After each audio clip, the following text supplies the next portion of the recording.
den smidt, inden jeg kaster den næste. Men altså, det var som sagt den mest brugte flyvemetode, som han viser her i dag, og nu er der jo nærmest helt vindstille, og det ser jo også live som sådan en havørn, den bare lige kan, når den kommer ud af ægget. Det er faktisk noget, der kræver en del øvelser at blive så god til at flyve her, som Gandalf han er. En af de vigtige ting, det er at flyve på den her metode. Mens de øver sig på det, så skal de jo altså stadigvæk have noget at spise. Og der må de altså gøre noget lidt andet for at få fat i noget mad. Så de unge havørne, dem ser man altså gå rundt på lavt vand til lige let fra jorden. Så de her unge havørne, de skal altså hele tiden være opmærksomme på, om der sidder en los eller en mad. Og det er en lidt mere bølget metode, så de er nemlig heller ikke blege for at stjæle fra hinanden. Så det her, hvor den her stjælemetode, den bliver brugt.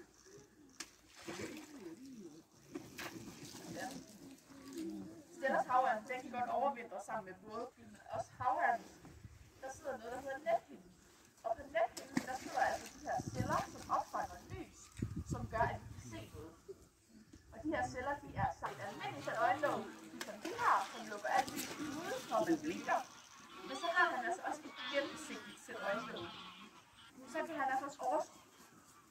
Der var du lidt hurtigere end jeg var.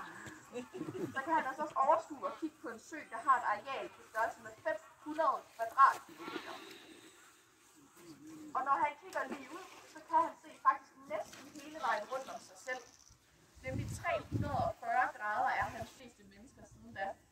Og i tilbage i 60'erne, der valgte man altså også at frede alle danske rovfugle. Og det gjorde altså blandt andet, at havørnen kunne genindvandre til landet. Og de har så stået mere eller mindre i fremgang siden dengang. Og i dag, der har vi altså... Ej, det er næsten også min overblik.